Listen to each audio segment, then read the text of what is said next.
Everybody thinks that they need to change the psychology first. They need to change the mind, and everything, whatever the rest is there, it will follow up.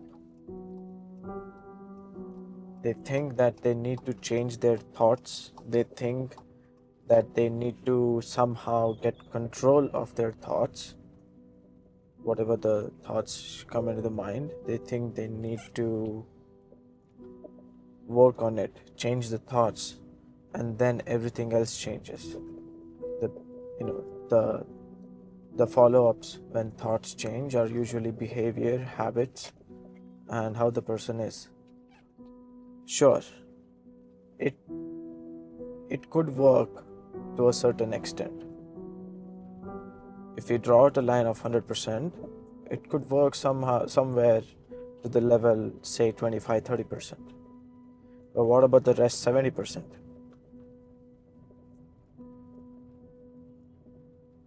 Look, what I have experienced it, and what there's a sense of this knowledge that suddenly hits my brain. I don't know where it comes from, but for now I would like to call it source. It's just like how Rick Rubin says, you're just a medium and you get these ideas from the source and you need to tune into it. Anyway, look, what I think is psychology comes last. It's the last factor. The first thing that comes in changing one's behavior or the situation that they're not happy in, the first thing that comes is prana. If you want to know what prana actually is, you can go in depth and search it on ChatGPT or Claude or Google.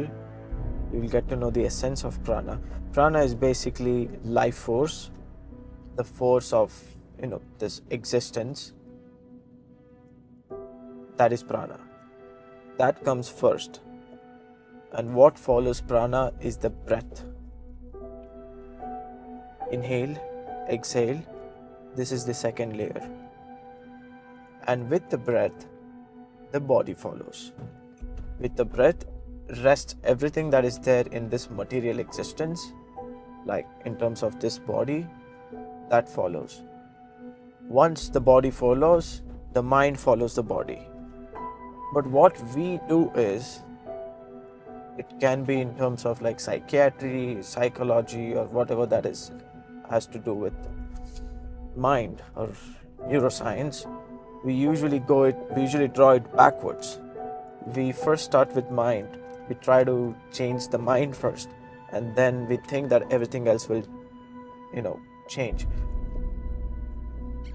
It can change, but it's like when you can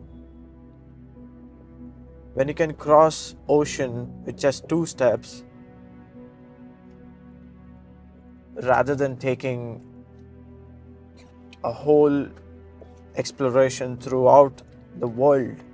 Imagine, like, if you want to cross an ocean, let's say you want to cross an ocean, you can cross it by just taking 2 steps. Do you want to prefer that, or do you want to be like, no, I'm going to explore the whole ocean first, the whole ocean that's on the globe, and then I'm going to cross this one ocean that I want to cross? You can, but it will take and it will require so much of effort, and it just becomes exhausting and the person just gives up. You know what I'm saying? It's like a loop. It's like you're continuously trying to change your mind, but somehow your mind gets stronger than you and you fight with that mind every single day, every single time you give up. But the other way, where you first understand what prana is and then you focus on breathing, right? There are so many techniques in breathing, like there are so many things, okay? There are so many techniques where you can generate this life force within you. You can also give it a direction. You can channelize it. There are so many things. But what I'm essentially saying is,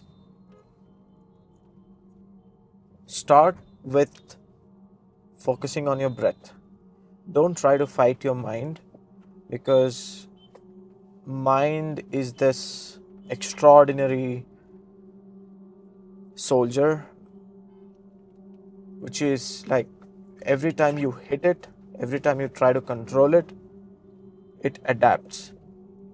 It trains itself, and it trains itself in a way that the next time you try to control it, it will hit you back with a thing that you didn't even know before. So instead, what you want to do is just focus on your breath, because the gateway between who you are as existence, that is consciousness, and your mind, the bridge is breath. I think people who understand the basic concept of consciousness and life, and even have a little bit of sense of spirituality, would understand what I'm saying. Breath is the most important aspect of our lives. Whenever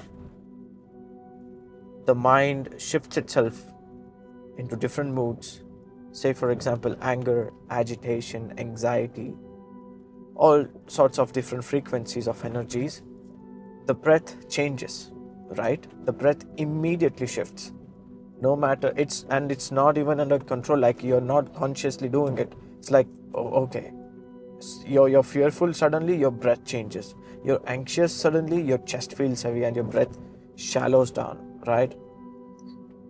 So first explore this core principle of what prana is. There are so many texts that you can explore. Then you understand what breath is, like what are the techniques where you can bring the breath in such a way that it's creating a stillness within you, no matter what external circumstances are. So there are techniques where you can start. Number one, which has helped me a lot, is Wim Hof breathing technique. Second one is, I'm trying something called as Bastrika pranayama. You will find so many videos on YouTube on how to do it.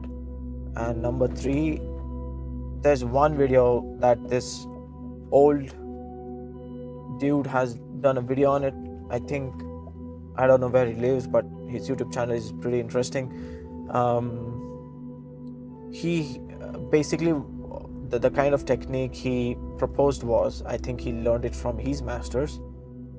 You inhale like a small amount of breath, like, and then you suddenly inhale with a lot of force, like, and then you exhale in the same way, like, and you repeat it like for say 8 rounds, 10 cycles. This one inhale and exhale is one cycle, and you do it for like 8-10 cycles, and boy, it suddenly shifts something inside you. It's like you're focused, right? You can try it off. I think if I find that video, I'm gonna link it up in the description. You can find his channel, really good. So focus on the breath, okay? Focus on the breath. Here's one more thing that I want to add on. I'm not saying take or put psychology, neuroscience completely, towards one end and, just forget about it. No, try to understand the psychological concepts, because it really helps you to dial down and understand the mental patterns that you have in your head. Because only once you understand what kind of mental patterns you have, once you have the diagnosis, then only you can be able to see the difference once you have somehow mastered the breath. Because once you master the breath as in, like, say for right now your breathing is like shallow, and after doing all of these techniques and the things which will help you in a way that brings you closer to stillness, you will see a massive shift in your breathing. Once you master this thing, you will see automatically how your habits start to change, because now your mind knows. This is what has even happened to me. There were few habits that I was stuck in a loop and I was not able to get out of it, no matter how hard I tried.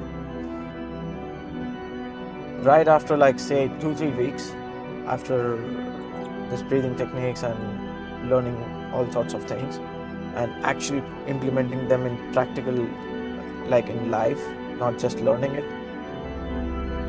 I didn't even my mind didn't want to go back to that old habits, because it gave me a sense of something that I didn't want to lose. Like, imagine, like, right now your mind is operating on less thoughts and you're so focused in this present moment, it almost feels like you're high on substance, almost.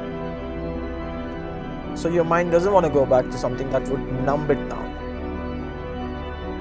So this is what I wanted to share. Most of them out there, and even I was heavily dependent upon learning all sorts of psychological things, all sorts of concepts and theoretical psychological things, that I almost forgot about my breath. Like I had this with me all the time, but it was like I heard this one thing, I don't know which discourse that was, from Osho. What he said makes sense right now. Osho said,